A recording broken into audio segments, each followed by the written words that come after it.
ones, empaths, and all the real ones.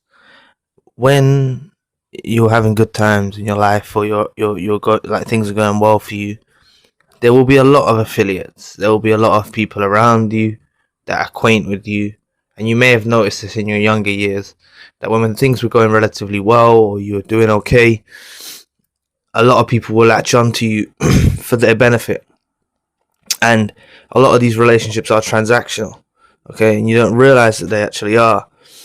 And it's only when difficult times come along, and you might have gone through your whole life not spiritual, not awakened to God, or not believing in anything or anything like that, similar to myself, right? And when you run into difficult times, you'll notice that these very people aren't the ones that are there. They're not helping you, right? They'll probably talk about you, right?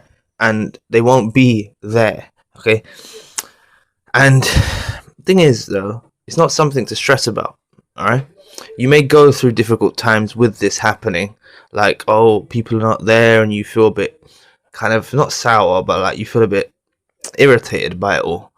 And really, though, you cultivate a healthy relationship with God or the universe or what you believe in. You'll find something, right? Many people start finding faith in Source, in the Most High, during these difficult times, because you realize that He's actually done this. He's actually removed these people for a necessary reason, all right? And yes, you may have had attachments and you felt like you were close, or you felt like these were bonds or friends or romantic interests or a family that you believed in. And then you realize that, no, it's not the case. These people were not real. And it's something that you're able to turn it around with. So you don't need to be ever hurt by these. This is why, maybe, from my analysis, you run into difficult times. Because then it reveals who's the true ones. Now, some of you are spoken to. You've got a real friend, or you've got a real family member, or you've got a trusted someone, okay, that helps you, all right? And that's why you should cherish that person, okay?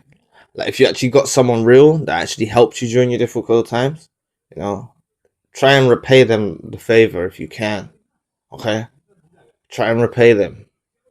The empathy is self-sacrificial, and I'm not saying you have to go into constant servitude to them, but just be there for them if they're in a difficult time, or something like that, okay? And this could even be one of your parents, if you've got a decent parent, or both parents, that were there for you during a difficult time. I know many of you have toxic family units and stuff like that. I'm just saying, if it may even be a parent or a grandparent or an auntie or an uncle or something, someone that was there for you, right? Don't overlook that, okay?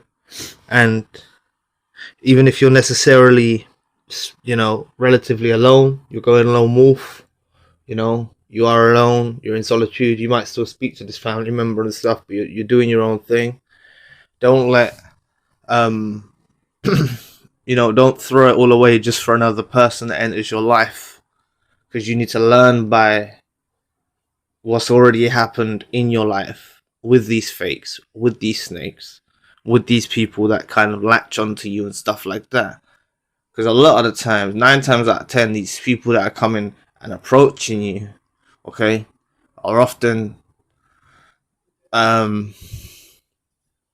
they have agendas, okay? Now, what I will say is, it can be that person that you're on your break, and they happen to take their break at the same time. Then you start talking, and really it's that they have motives. This has happened to me.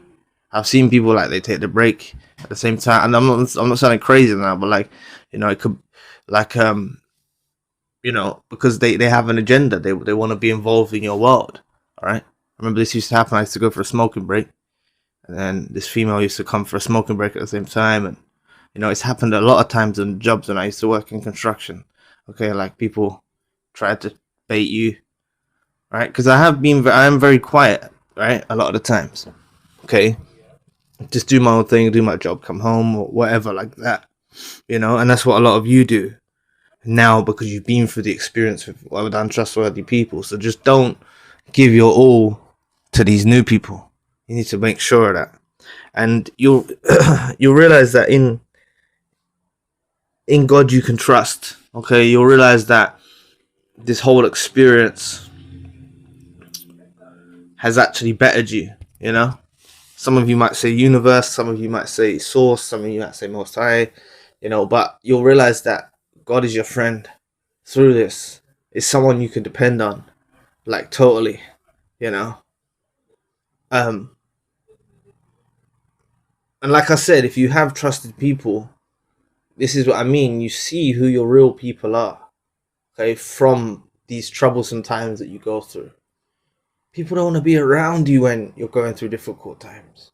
Okay, so what I would say, I've never said this before, right? But it kind of dawned on me. You know, we always talk about the narcissists isolate you from people, and they do that to a certain extent. But it's also like these people that allowed you to be isolated with the narcissist or narcissists. They allowed it to happen. They didn't intervene. Would you have done the same thing? If you saw like some toxic person coming around one of your friends or something like that, wouldn't you like try and chop it up with your friend and say like, yo, this person's messed up, or like you'll try it at least. And you'll realize that a lot of people don't even attempt to do that. They just let you be kind of your life be infiltrated, and they can see it. A lot of these people could see it that was around you, that there was a narcissist on the horizon, that there was someone that was trying to draw you out, there was someone that was trying to take over your life. A lot of them saw it, and like maybe it's only your real ones that actually said, hey, like that person's messed up, you know? But they could have been fearful to say it. They might have feared your reaction or believed you were too brainwashed or conditioned by this person to actually understand what they were saying. So there's both sides of the argument, you see. But, you know, just remember, like, God's always there, the universe is always there, whatever your belief system is, you know. That is your main thing to get through life. And I want you to to understand that this is not a punishment. You going through people, flaky people, snaky people, this like that. It's not a punishment at you. Okay, it's helping you create boundaries, establishing boundaries, helping you have your own space away from toxicity. Okay, so this is what you're able to kind of flip it into. All right. So anyway,